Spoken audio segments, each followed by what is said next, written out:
우리 교단이 예장 통합 측인데, 우리 예장 통합 측은 해마다 8월 첫 주일을 2단 경계 주일로 지킵니다. 그런데 올해는 2단 경계 주일에 임하는 우리의 자세가 예년에 비해 좀 달라진 것 같습니다. 세월호 참사와 구원파, 유병언의 도피와 그의 변사체 발견, 또 그의 미스터리한 죽음을 둘러싸고 아직도 계속되고 있는 각종 의혹, 루머, 또 괴담 때문에 우리가 다 지금 심기가 불편합니다. 착잡합니다. 한편으로는 두려운 감도 없지 않습니다. 일개 이단 총파 하나가 이렇게까지 사회를 뒤흔들고 나라 전체를 혼란과 불신과 거의 패닉 상태로 몰아넣을 수가 있는가? 이럴 수도 있구나. 그런 걸 생각하면 참 무섭다는 느낌을 떨칠 수가 없습니다. 정말 이단은 우리가 조심하고 경계해야겠구나. 이단이라는 게 이 교계 문제만이 아니잖아요. 우리 사회 전체를 지금 위기에 빠뜨렸잖아요.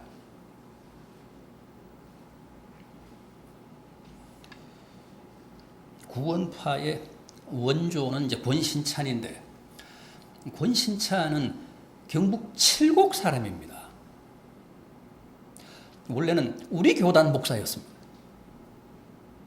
제가 안수를 받은 경안노회, 경북 안동노회라는 뜻입니다. 경안노회. 그 경안노회 소속 통합식 목사였습니다.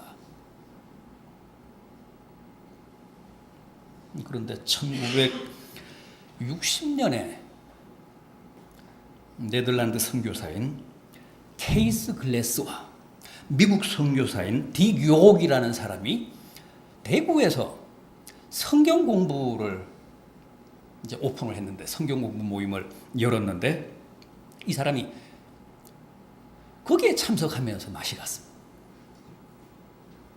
거기에 참석을 해서 그들이 가르쳐준 교리를 배우면서 기성교회와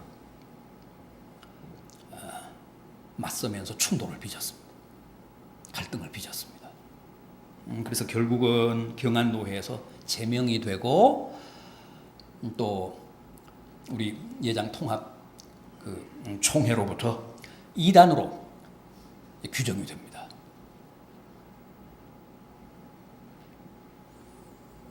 구원파는 교파가 3개입니다. 권신찬과 유병언파, 이번에 이제 문제가 된 그 교단. 기독교 복음 침례회입니다. 공식적으로 자기들이 붙인 교단명입니다. 그 다음에 이복칠파가 있습니다. 여러분들이 알고 계시는 이요한파. 원래 그분 본명이 이복칠입니다. 그래서 이복칠파라고 합니다. 이복칠은, 이요한은 고향이 목포입니다. 전남 목포입니다. 처음에는 권신찬파에 가담을 해서 전도인으로 활동을 했는데, 결국 유병언과 갈등을 빚으면서 거기에서 독립을 했습니다. 그래가지고 생명의 말씀 선교회라는 것을 창립합니다. 그래서 생명의 말씀 선교회, 혹은 대한예수교 침례회 생명의 말씀 측, 그렇게 부릅니다. 그 다음에 또 하나의 파가 박옥수파. 이 박옥수는 경북 선산 사람입니다. 이 구원파는 이제 대구에서 이제 출발을 했기 때문에 대구를 중심으로 한 경북 사람들이 많이 가담을 했습니다. 이 박옥수도 선산 사람입니다. 기쁜 소식 선교회, 대한예수교 침례회 기쁜 소식 측, 그렇게 부릅니다.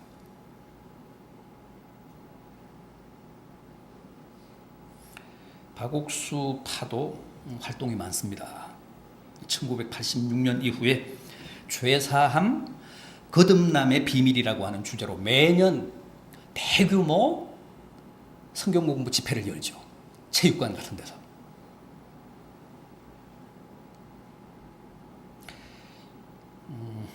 이렇게 파는 이제 세파하고 조직은 또 이제 다른데 뿌리는 같습니다. 이들이 다 케이스 글래스라는 목사, 네덜란드 선교사의 설교를 듣고 딕 요옥이라는 사실은 정체불명의 선교사, 미국 선교사, 그 성경 공부에 참석을 해서 자기 나름대로 이제 조직을 만들어서 출발한 사람들이기 때문에 뿌리는 다 같습니다. 사상은 같습니다.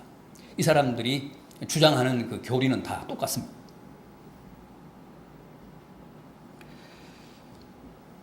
여러분들 아마 잘 아실 겁니다. 구원파는 구원의 확신이 없거나 자기가 언제 구원받았는지 모르면 아직 그 사람은 구원받지 못한 사람입니다. 가장 두드러진 특징이죠. 구원의 감격과 기쁨이 없는 사람, 자기가 언제 구원을 받았는지를 모르는 사람, 아직 구원받지 못한 사람이라고 단정합니다. 구원이 얼마나 대단한 사건이고 얼마나 놀라운 축복인데 그걸 모를 수 있단 말인가? 구원을 받고도 어떻게 구원받은 자로서의 감격이 없을 수 있단 말인가?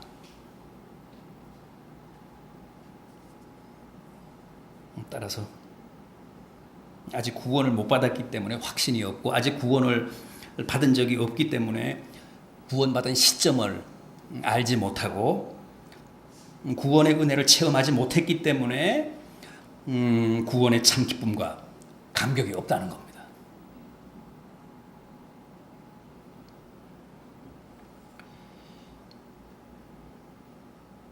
대단히 그럴듯합니다.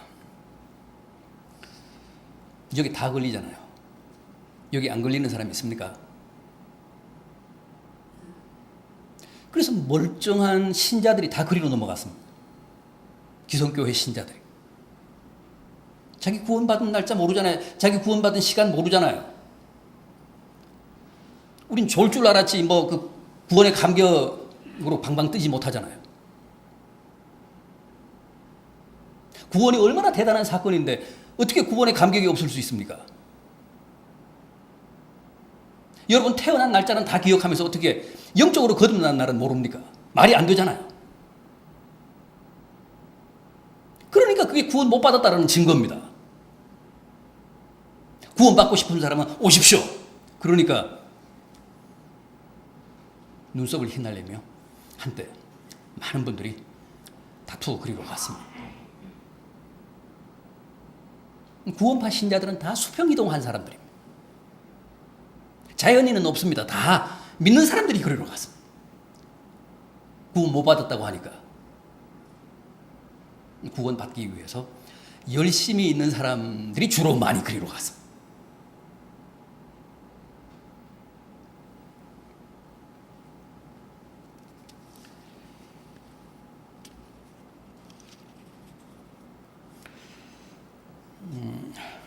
사실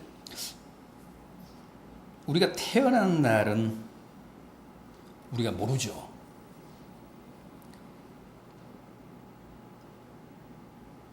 자기가 태어난 순간을 기억하는 사람이 있습니까?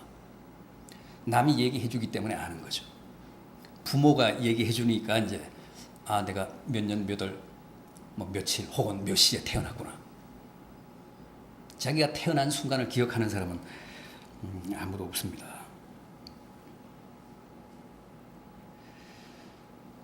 많은 분들이 생일이 하나가 아닙니다. 몇 개가 돼요. 음력 생일. 그게 또 이제 불편하니까 또 양력으로 그걸 또 이제 바꿉니다. 그리고 주민등록상에 또 생일이 또 달라요. 왜냐하면 그 출생신고가 뭐 늦거나 또 착오가 있어서. 그러니까 한 두세 개씩 돼요, 보통.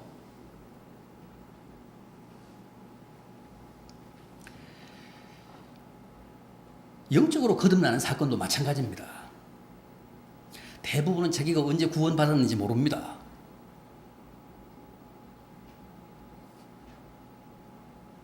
당신 구원받았습니까? 언제 받았습니까?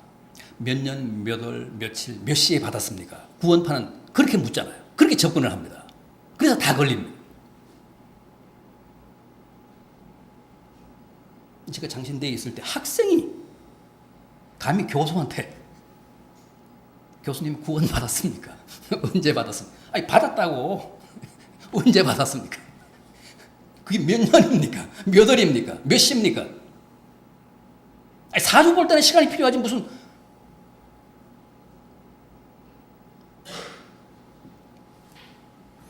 학자까지 따라오면서 연구실까지 따라오면서 오죽했으면 제가 조교를 불러가지고 저 끌어내라 그랬을까요? 신학교에도 이단들이 많아요.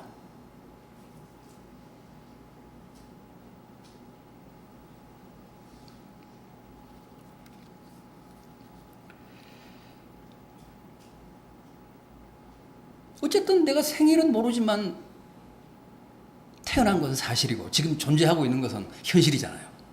아니 그게 중요한 거지. 뭐 그렇게 생일이 중요합니까? 내가 언제 구원받았는지는 모르지만 어쨌든 지금 하나님의 자녀인 것은 사실인데 그게 중요한 거죠. 몰라도 상관없어요. 생일 모른다고 영적으로 거듭난 날짜 모른다고 시 모른다고 무슨 내가 받은 구원이 해소되는 거 아닙니다. 취소되는 거 아닙니다. 그런데 그쪽 논리는 그겁니다. 구원을 못 받았기 때문에 모른다는 거예요.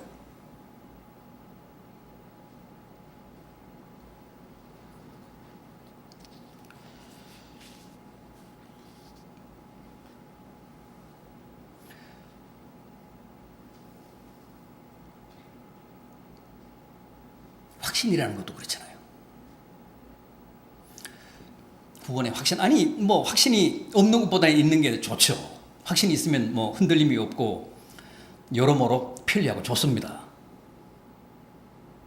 그런데 구원의 확신이라는 것은 참 그게 힘든 거예요. 왜 그럴까요? 여러분 구원의 확신을 갖는다는 게 왜 어려울까요? 그건 구조적으로 참 어렵습니다. 왜냐하면 구원이라는 것은 인과율로 해석이 안 되기 때문에 그렇습니다. 원인 결과라고 하는 도식으로 이게 해석이 안 됩니다. 설명이 안 됩니다. 구원은 뭡니까? 구원은 내게 원인이 있지가 않습니다. 내가 동기를 부여하지 않았습니다. 우리가 그냥 하기 좋은 말로, 하기 쉬운 말로 믿어서 구원받았다 그러지만 우리가 믿어서 구원받은 게 아니잖아요. 구원이라는 것은 원인이 없습니다. 내게 원인이 없습니다. 내가 제공한 동인이 없습니다.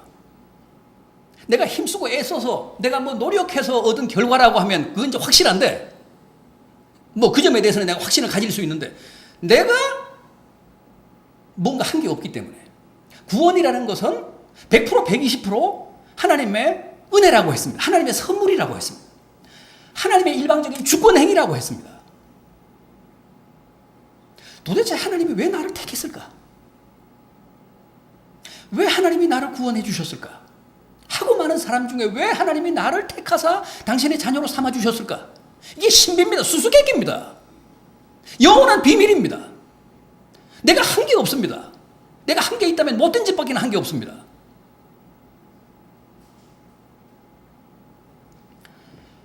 믿어서 구원 얻은 게 아니죠. 믿음이라는 게 뭐라고요? 구원의 결과물이라고 해서 원인이 아니라 내가 구원받았기 때문에 하나님의 자녀가 됐기 때문에 내가 지금 믿고 있는 거예요. 믿음이라고 하는 것은 내가 구원받았구나, 내가 하나님의 자녀구나라는 것을 역추론해서 확인하고 증명하는 겁니다. 믿음은 열매입니다. 원인이 아닙니다. 전제가 아닙니다. 구원의 전제가 아닙니다. 내가 지금 믿고 있다는 것은 내가 믿어서 구원을 얻었다는 뜻이 아니라 내가 하나님의 일방적인 구원을 당했구나. 그래서 내가 지금 믿고 있구나. 세상 사람들이 믿고 있지 못한 하나님을, 예수 그리스도를 내가 지금 나의 구주로 고백하며 믿고 있구나. 구원받지 못한 사람은 못 믿습니다.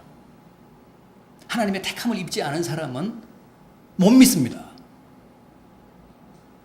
그러니까 구원은 참 이해하기가 난감한 겁니다. 이게 명쾌하게 분석이 되고 해석이 되고 이게 이해가 돼야 확신이 오잖아요. 근데 내가 한 짓이 없는데 하나님이 나를 구원해 주셨다? 확신을 갖기가 어려워요. 그래서 확신이 없어도 괜찮습니다. 확신 없다고 하나님이 내게 준 구원을 다시 회수해 가시지 않습니다. 늘 회의 속에 살아도 그거 하나님이 다 이해하십니다. 구원은 본질적으로 그런 거예요. 없는 것보다 확신이 있는 게 좋겠지만 원초적으로 구원은 확신 갖기가 참 쉽지 않은 겁니다. 그냥 하나님이 나를 구원해 주셨구나 하고 믿는 거예요.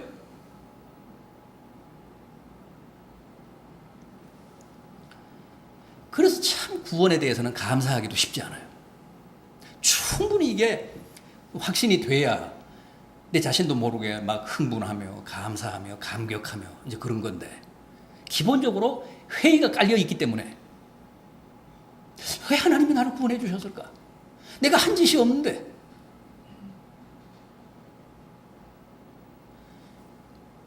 늘 이런 신비 속에 있기 때문에 확신을 갖기도 어렵고 진심으로 우리가 감사하기도 쉽지가 않습니다.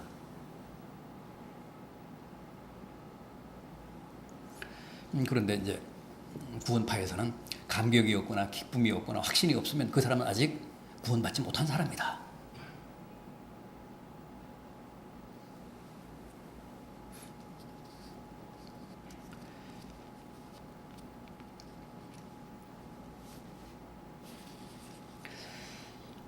또 구원파는 이게 이제 중요합니다. 이 구원파 교리의 아주 핵심에 속하는 부분인데, 구원을 받은 사람은 더 이상 죄를 짓지 않는다고 합니다.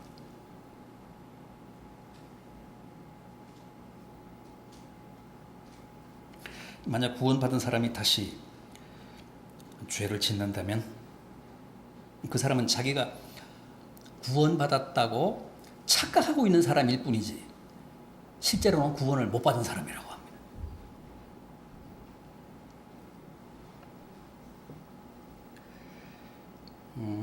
구원파 교리 가운데서도 아주 핵심에 속하는 주제입니다. 가장 많은 지면과 가장 많은 시간을 할애해서 교인들을 이제 세뇌하는 이제 그런 대목입니다.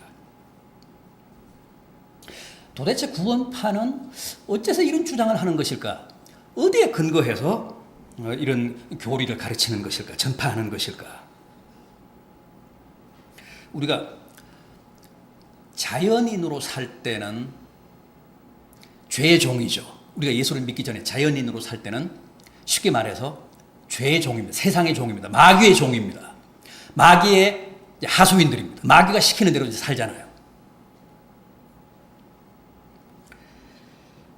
그러다가 예수를 믿고 회개하고 구원을 받으면 그때부터는 어떻게 됩니까? 성령이 우리 안에 임하십니다. 그렇죠. 그래서 우리가 성령의 사람이 됩니다. 예수를 믿고 회개하고 이제 하나님의 자녀가 되면, 구원받은 하나님의 백성이 되면 그때부터는 우리 안에 마귀가 아니라 성령이 좌정하십니다. 그건 맞죠? 그건 맞습니다. 그거 옳은 얘기입니다. 그래서 이제는 내가 사는 게 아니라 내 안에서 성령이 사시는 겁니다. 내가 내 인생을 사는 게 아니라 성령이 내 안에서 내 인생을 살아주신다고 합니다. 이게 이제 구원파의 주장입니다.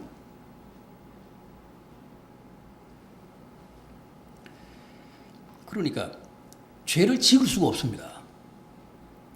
전에 내가 자연인으로 살 때는, 마귀의 종으로 살 때는, 세상의 종으로 살 때는 날마다 죄 지으며 살았죠. 그런데 이제는 마귀가 내 안에서 추방이 되고 빛이 내 안에 가득 찼습니다. 성령이 강림하셔서 지금 나를 지배하고 계십니다. 이제는 내가 나의 악한 의지로 사는 게 아니라 내 안에 계신 성령의 강제로 사는 거예요. 성령이 내 인생을 살아주시는 겁니다. 그래서 나는 더 이상 죄를 짓지 않고 오로지 하나님의 뜻에 합당한 쪽으로 성령이 내 인생을, 내 존재를 이끌어 가신다고 합니다.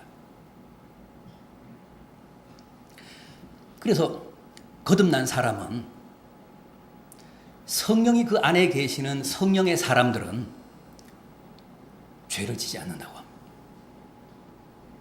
그래서 구원파는 회개를 가르치지 않습니다. 회개라고 하는 것은 이례적인 사건입니다. 자연인으로 살다가 기독교로 개종할 때, 기독교 신앙에 입문할 때, 지난 옛 사람의 삶을 청산할 때, 정산할 때, 이례적으로 한 번만 하는 거예요.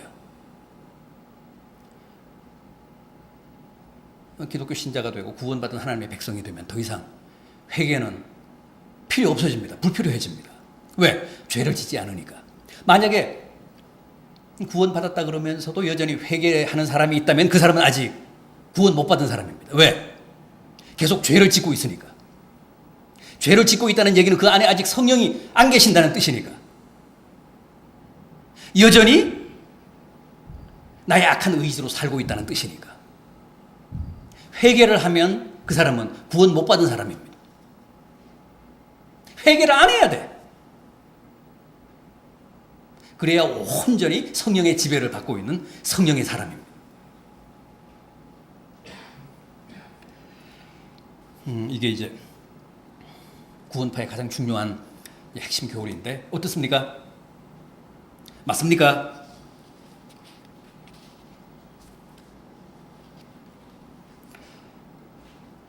맞습니까? 틀렸습니까?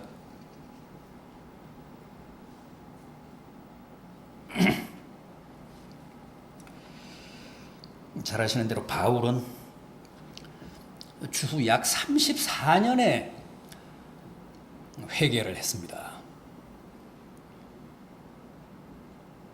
지금 시리아의 수도인 다마스커스에 숨어있는 기독교 신자들을 색출해서 처벌하기 위해 살기가 등등해서 다마스커스로 이제 가다가 환상 가운데 주님을 뵙고 극적으로 회심을 하잖아요. 그래서 기독교로 개종을 하고 사도가 돼서 이제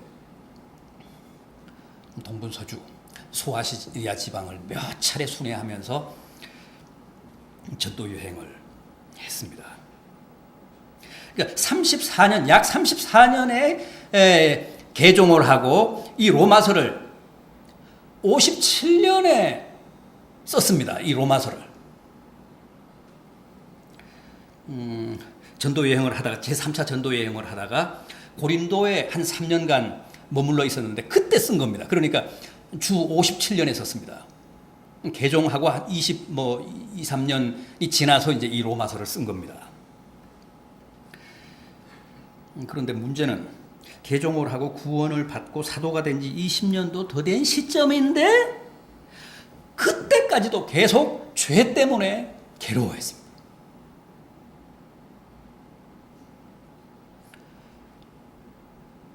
개종을 하고 예수를 믿고 구원을 받으면 더 이상 죄를 안 지어야 되는데 계속 죄를 지었던 겁니다. 그래서 너무너무 힘들고 괴로웠습니다. 그 갈등이 이루 말할 수가 없었습니다. 로마서 7장 21절 하반절 한번 보십시오. 오늘 본문은 로마서 6장인데 7장 21절 하반절. 제가 읽겠습니다. 24절까지 읽겠습니다. 21절 하반절 이하 로마서 7장. 선을 행하기 원하는 나에게 악이 함께 있는 것이로다. 내 속사람으로는 하나님의 법을 즐거워하되 내 지체 속에서 한 다른 법이 내 마음의 법과 싸워 내 지체 속에 있는 죄의 법으로 나를 사로잡는 것을 보는도다. 오호라, 나는 곤고한 사람이로다. 이 사망의 몸에서 누가 나를 건져내랴. 이 24절에 이 바울의 고백은 처절한 실존적인 부르짖음입니다. 아이고, 나 죽겠다. 도대체 이 모순에서 내가 어떻게 해야 헤어난단 말이냐.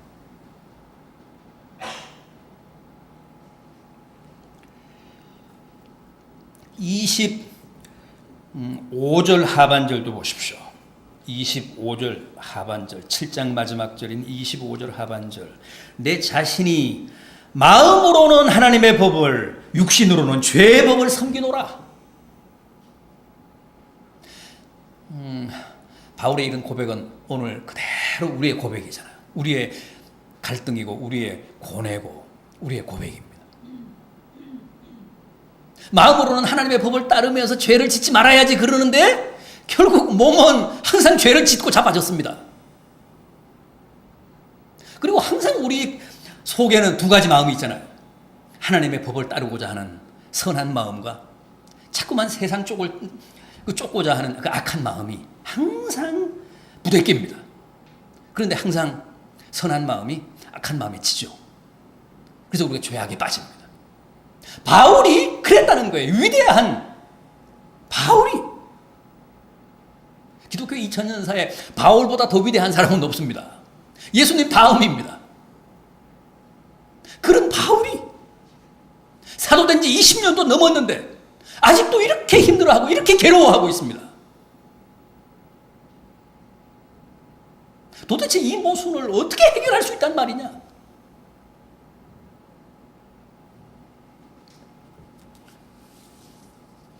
구원받으면 더 이상 죄 짓지 않는 게 아니에요. 그건 박옥수의 주장이고 유병헌의 주장이고 권신찬의 주장이지 바울의 가르침은 아닙니다. 바울은 구원받은 지, 사도된 지, 기독교 2000년사에서 가장 위대한 인물이 된 지 20년이 지났어도 여전히 이렇게 비명을 지르고 있습니다. 날마다 죄 짓고 있다는 거야.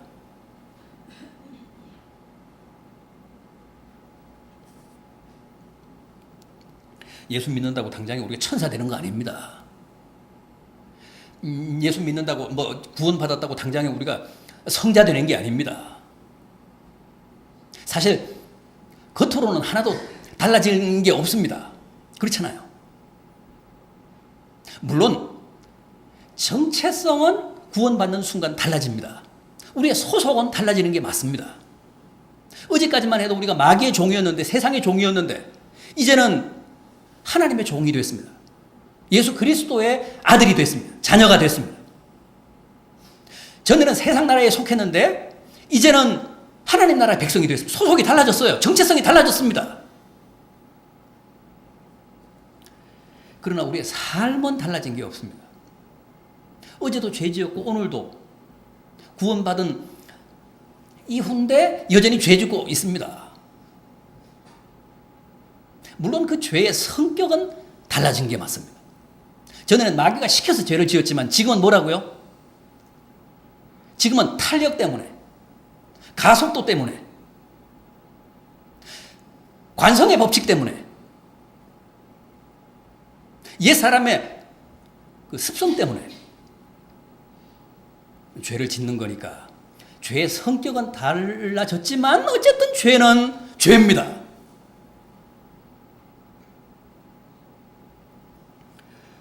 구원받는 순간에 정말 무 자르듯이 마른 막대기 꺾듯이 칼처럼 이렇게 죄를 멀리하면 좋겠는데 그게 안 되잖아요. 우린 기계가 아니잖아요. 로봇가 아니잖아요. 여전히 우리 몸에는 죄성이 남아 있습니다. 급하게 죄로 가고자 하는 그런 탄력이 아직도 남아 있습니다. 어마어마한 죄에 대한 친화력이 남아 있습니다. 분명히 해방됐는데, 하나님의 백성이 됐는데, 더 이상 애굽의 노예가 아닌데도 날마다 애굽을 그리워했잖아요.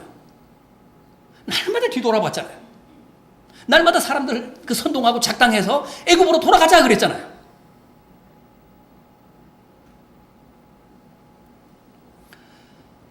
그 죄성은 그렇게 독합니다. 니코틴보다도 더 독합니다. 마약보다도 더 지독합니다.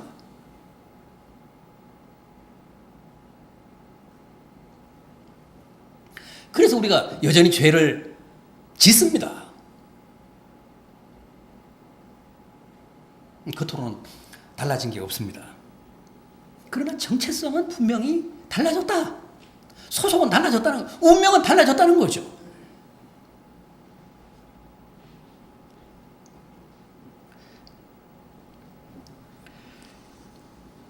바울이 그 사실을 깨달은 거예요.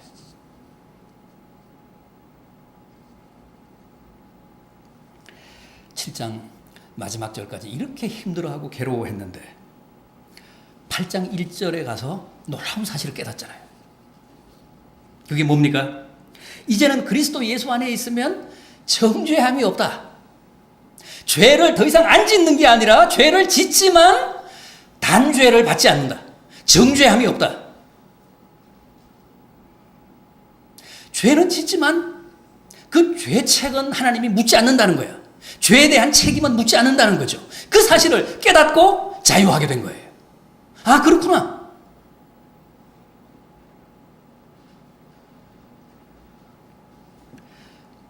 왜 죄에 대한 책임을 안 물으신다고요? 왜 정죄함이 없다고 합니까? 죄는 짓는데 왜 단죄하지 않는다고 합니까? 일사부재리의 원칙 때문에 그렇습니다. 주님이 십자가상에서 나의 과거와 현재와 미래의 모든 죄를 대속하셨잖아요. 내 죄값을 대신 지불하셨잖아요. 당신의 피로 내 죄값을 지불하셨잖아요. 그래서 나는 죄를 짓지만 이미 주님이 십자가상에서 이 죄값까지 다 지불하셨기 때문에 그 죄에 대한 책임은 내가 안 져도 된다는 거예요. 형사소송법상 한번 그 죄에 대한 책임을 물으면 두 번 다시 물을 수 없다는 게 일사부재리의 원칙 아닙니까? 죄는 분명한 죄인데 그 죄값을 주님이 내 대신 지불하셨기 때문에 하나님이 나를 더 이상 그 죄 때문에 단죄하시지 못한다는 거예요. 주님은 어디 계십니까? 하나님 보좌 우편에 계시잖아요. 하나님이 내게 죄에 대한 책임을 물으시려고 그러면 주님이 벌떡 일어나십니다. 제가 십자가상에서 그거 다 지불했지 않습니까? 그 죄값 다 치렀지 않습니까? 그러신다는 거예요.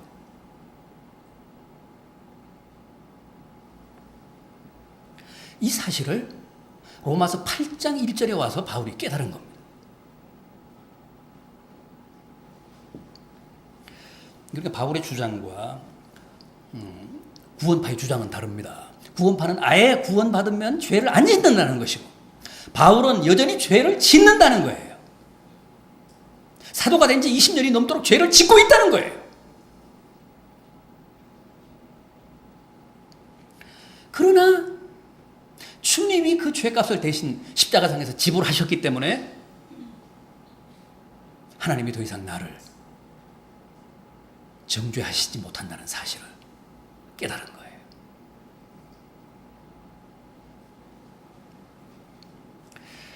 자, 이렇게 되면 어떤 문제가 발생할까요? 아하! 이제 됐다. 이제 마음 놓고 죄 짓자. 지금까지는 괴로워하면서 죄 지었는데 이제 죄를 지어도 하나님이 내게 죄에 대한 책임을 묻지 않으시니까 이제는 안심하고 열심히 죄를 지어도 되겠구나. 당연히 그런 문제 발생하잖아요.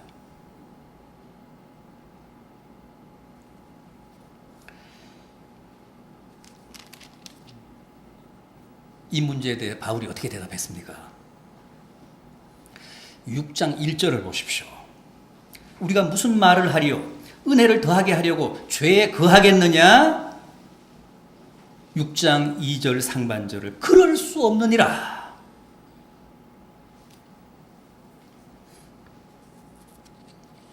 그럴 수 없다고 합니다. 그렇게는 하면 안 된다고 합니다.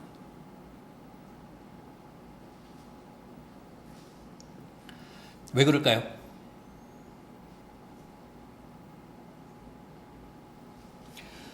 우리에게 주어진 구원이 해소되기 때문에, 무효화되기 때문이 아니라 구원받은 하나님의 백성들의 지상 과제는 뭡니까? 거룩하게 되는 겁니다. 그걸 교리적으로 성화라고 합니다. 구원 다음에는 성화입니다. 거룩하게 되는 것, 거룩하신 주님의 모습을 닮아가는 것, 그게 모든 성도들의 최대 미션입니다. 우리는 주님이 부르시는 그 순간까지 열심히 성화되어야 합니다.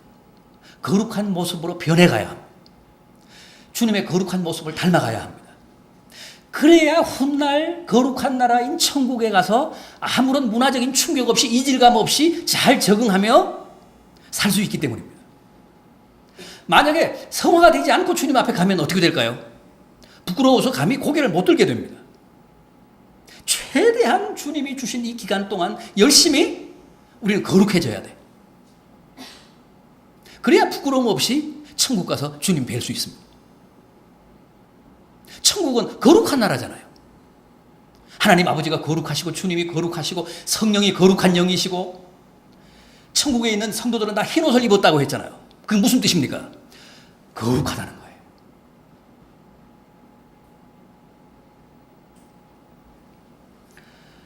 구원받은 해방된 이스라엘 백성들을 하나님이 왜 당장 가나안에 들어가서 살게 하시지 않았을까요? 지금까지는 노예로 살았잖아요. 종으로 살았잖아요. 아유 천박하게 살았잖아요. 40년간 광야에서 뺑뺑이 돌리면서 새로워지라는 거거든요. 성화되라는 겁니다. 하나님의 택하심을 입은 백성들다운 모습으로 새로워지라는 거예요. 그래서 연단하셨잖아요. 마찬가지입니다. 구원받은 우리 주님의 자녀들을 주님이 왜 당장에 천국으로 안 불러가시냐 하면, 왜 이 험한 광야에서 이렇게 고난당하며 살게 하시느냐 하면 성화되라는 거예요. 거룩하게 되라고 지금 말미를 주신 겁니다. 우리가 지금 할 일은 오직 하나밖에 없어요. 성화. 거룩하게 변해야 돼요. 천국 백성에 걸맞는 모습으로 새로워져야 돼요.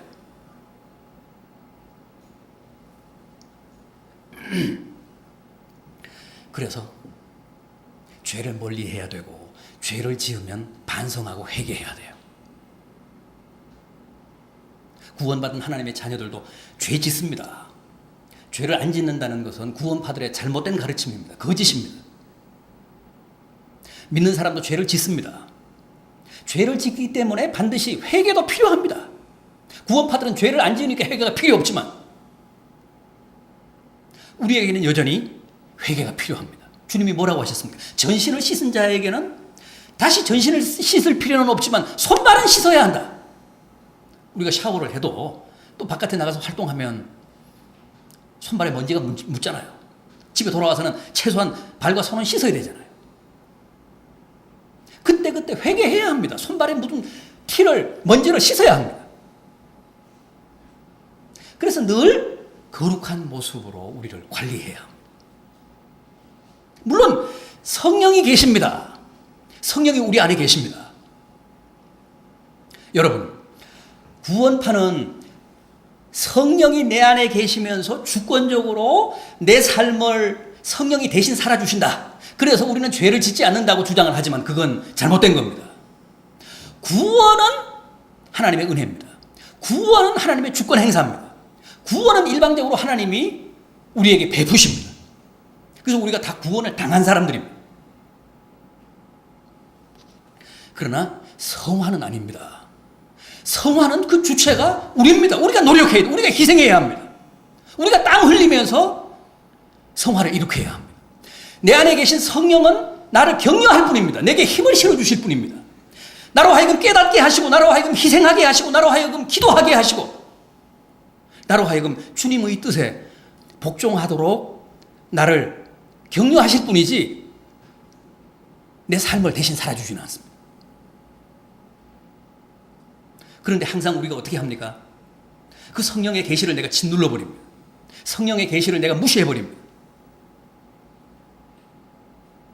성령이 내게 깨달음을 주실 때, 성령이 내게 감동을 주실 때 거기에 내가 민감하게 투명한 영혼으로 반응을 보여야 되는데, 내가 세상에 몰두해 살다가 보니까 성령의 계시를 깨닫지도 못하고 깨달은 경우라도 내가 그걸 묵살하잖아요. 인간적인 욕구가 강해서. 그래서 내 고집대로 사는 겁니다. 양심의 가책이 오지만 그거 그냥 짓눌러 버리잖아요. 무시해 버리잖아요. 그거 극복해 버리잖아요. 인간성이 너무 강해서. 성령은 뭐라고 했죠? 보혜사입니다. 보혜사는 뭡니까? 곁에서 돕는 자라는 뜻입니다.